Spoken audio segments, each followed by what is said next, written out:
Hey, what's up everybody, Freshie here, welcoming you back to some more Let's Play Final Fantasy VI. So in the last episode, we got a new party member in the form of Celes, former Empire General, who apparently betrayed the Empire, so hey, somebody already dying, might as well turn her life around, right? So, in this episode, check the clock since we've had good stuff come out of clocks before. Check the chest. This is what I said by good items. We had the Hermes sandals and hyper wrists. We have all this cash here, which definitely at all isn't a motive as to why I'm saving Sabin's scenario for last. Definitely not at all. Like, I have a strategic plan. Yes, I have a strategic plan. I do recommend you save Sabin's for last, just so you can have some cash to buy some stuff, because, well, Sabin's story is about the only chance you really have, as I can probably guess you guys have figured out. Now, for the short term, believe me, you want to have the Genji glove, and I believe it's the Gigas glove that increases the physical damage output, and you want the Genji glove for double striking, of course, so that way he can hit heavy. By the way, Celes does not come with any equipment, so you will want to equip her before you even come to this monster area, and with the equipment you find here, because otherwise she will be, I guess my memory is already faulty on this. Go around and get the chests. And, as I think you guys have probably seen, Celes is growing red, and you might have noticed I equipped the relic, the Hermes sandals. This actually gives the haste effect, having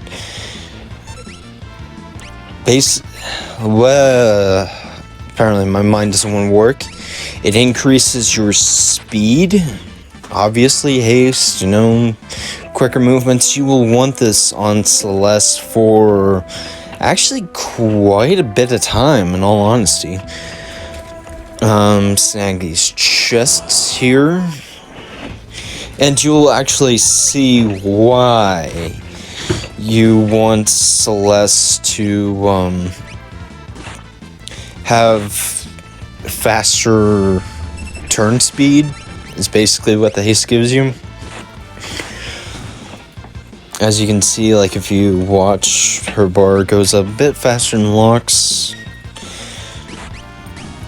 And that's actually why I love the action turn-based, because to me, speed matters more, like in Final Fantasy VI here, where you got more opportunities to attack or heal, whatever. Whereas in other RPGs, like say Pokemon, your speed just determines your turn order, and it's just back and forth. With action turn-based, like Final Fantasy VI, you can have a monkey wrench. You can be like, okay, I'm gonna do this. No. I think it was something I kind of demonstrated during the battle with Ultros.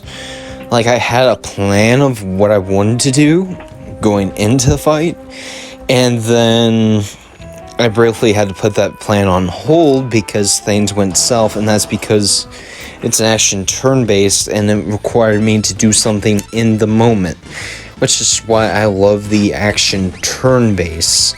I feel like I'm probably alone on that, because I feel like a lot of people probably don't like having their plans interrupted, but I actually like being put on the spot and having to improvise with what I was originally thinking of doing.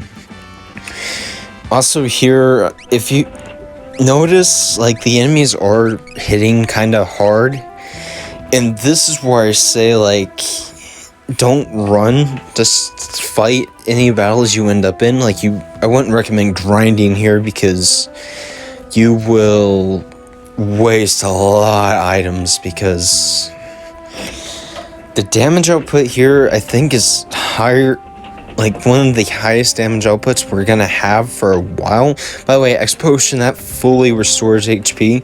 Ribbon there, that is a relic that you can equip that prevents any status element.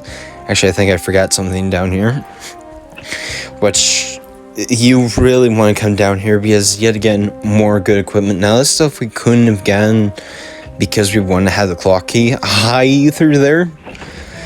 Good items here. Really good items here. Now,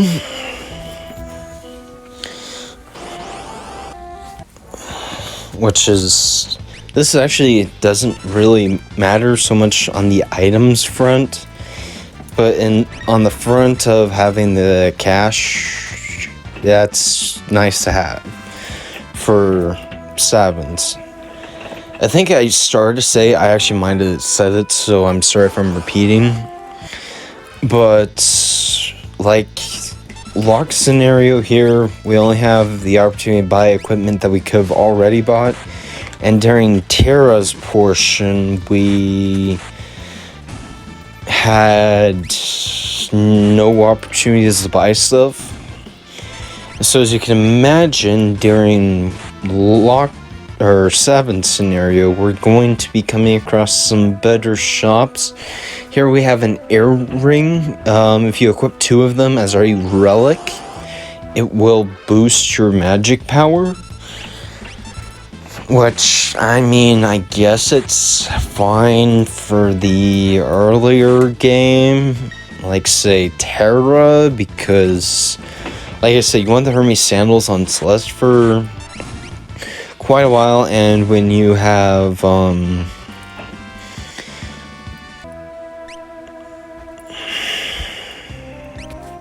like I said, Terra is fine for it, but you want the Hermes sandals on Celeste, so you can't equip the 2 earrings to get the magic boost with Celeste because you want the Hermes sandals. Again, like, this next boss fight will be revealing why are you helping me? You remind me a lot of someone. What's it matter anyway? I'm helping you because I want to. A general of your enemy, you're just helping because you want to.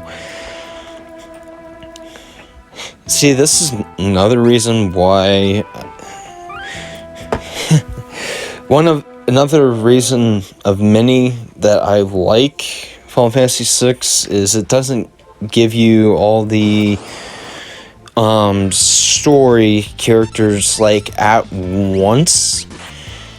Like, they don't bombard you with story. As you're saying, we've gotten some bits of story, but it's kept up at a fluent pace. Like, there's not like, oh, would you shut up? We just want to go do something. By the way, you hear that?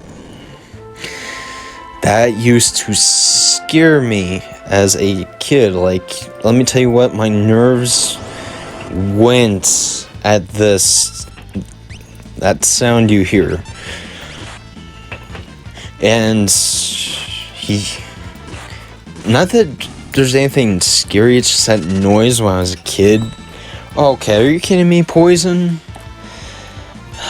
I'm gonna have to hope I got antidotes. I actually don't remember buying antidotes. I don't think we've gotten many from chests. Okay, take you out. We're Gucci here, we're Gucci. Please tell me I have some antidotes. Swords, not seeing them. Here we go. Antidote. Thank goodness, but we only have 3 of them, so we do kind of want to hurry through here. By the way, I'd recommend not using a whole lot of potions going through here, because if you remember right, we have a recovery spring near the entrance, or as it will be this past the exit. So, but I think that only heals HP and MP. That's why I recommend going ahead and treating the poison like now.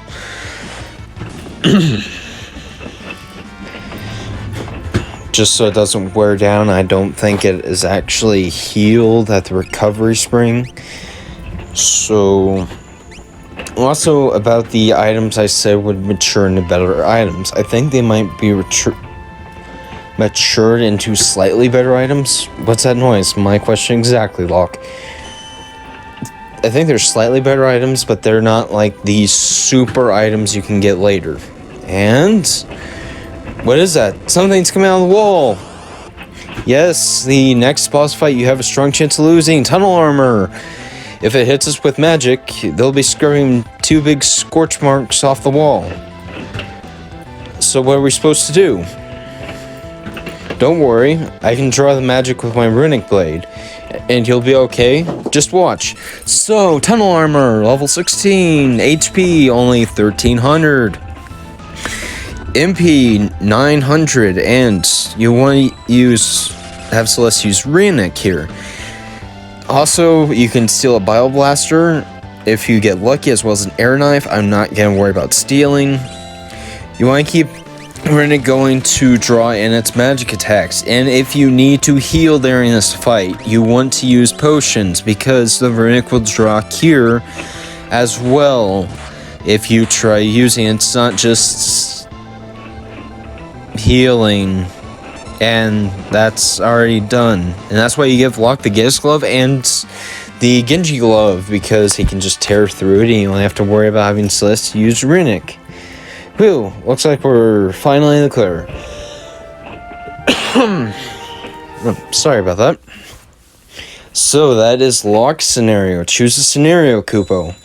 Well, I know this episode's short, but when we get into Sabin, stuff is going to take off, and I don't think we actually have time to really do much of Sabin's scenario in this episode. So guys, in the next episode, we'll be taking on Sabin's scenario and seeing what adventures he finds. See you guys then.